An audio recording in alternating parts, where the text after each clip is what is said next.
See that man? The black guy there in the middle? His name is Mobutu. He was the African leader who collaborated with the US and Belgium to capture and arrest one of the most vibrant Pan-Africanists, Patrice Lumumba, in 1961, during the early days of independence.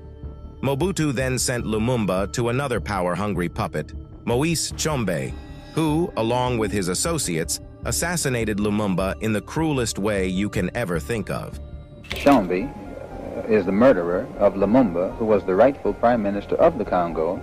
Tshombe is the man whose forces fought against the United Nations forces and against the United States, and despite this criminal past of Tshombe, now the United States is backing Tshombe, who has hired South African mercenaries who are hired killers to disrupt the peaceful efforts of the freedom fighters from Stanleyville to make the type of country there that they want. And it is this American support of Tshombe, actually, that's at the root of the whole problem.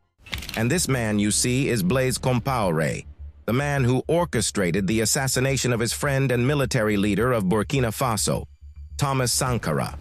He went on to lead the country for almost 3 decades, returning it to colonial exploitation.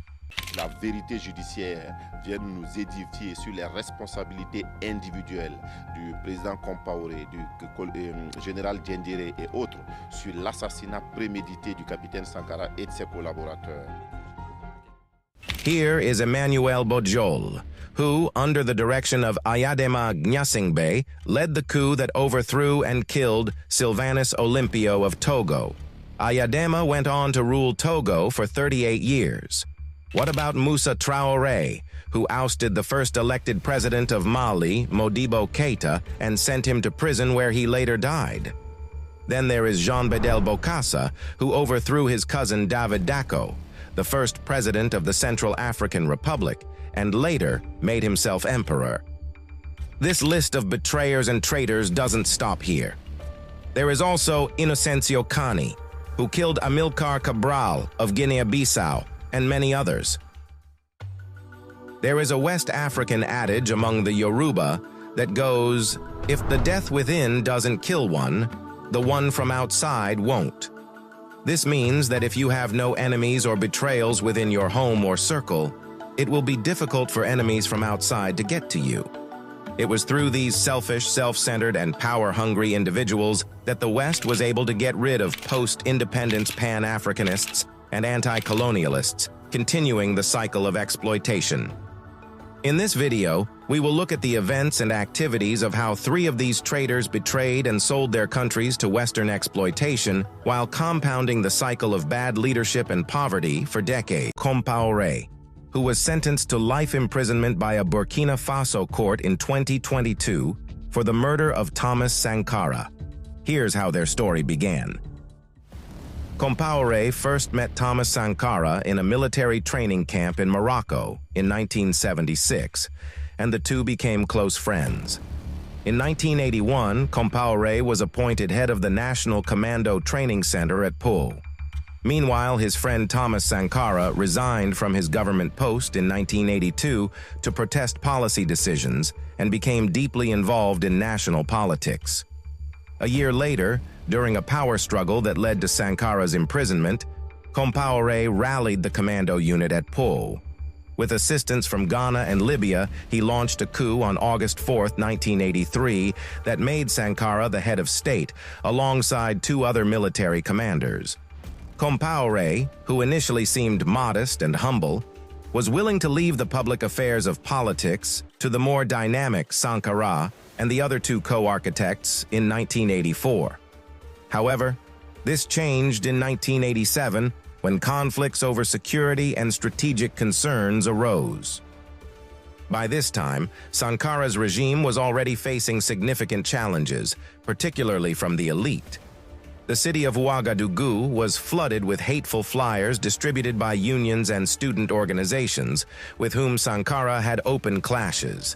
Determined to root out corruption, Sankara established public courts that prosecuted nearly 1,000 government officials and civil workers for misusing and stealing public funds. Many lost their jobs, and the country's elite grew to despise Sankara's bold reforms. These tensions culminated in an October 15, 1987 coup led by Compaoré, Zongo, and Lingani, which resulted in the assassination of Sankara and installed Compaoré as president. The day before his assassination, Sankara spent most of the night composing a speech in hopes of bridging the ideological divides within his government. He had called for a meeting of some of his officials at the national headquarters to discuss the way forward, but it turned out to be his last meeting. Compaoré denied involvement in the assassination of Sankara and others, claiming he was at home and very ill at the time. However, all evidence pointed to him as the one who ordered Sankara's killing. In April 2022, a Burkina Faso court handed Compaoré a life sentence in absentia for the assassination of Thomas Sankara and 12 others. The prosecution stated that Sankara was lured to his death at a meeting of the ruling National Revolutionary Council.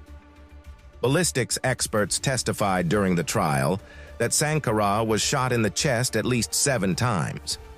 Sankara's widow, Mariam Sankara, who attended the trial throughout, said the verdict represented justice and truth after a 35-year wait. I think that now the people of Burkina Faso and the public opinion know who Thomas Sankara is, who is the man, who is the politician, what he did, what the people who assassinated him want. From that point of view, I am relieved because we know who he is. In a letter read out to the media by the Burkina Faso government spokesman in July 2022, Blaise Compaoré asked the family of Thomas Sankara and the Burkinabe people for forgiveness for all the crimes committed under his rule.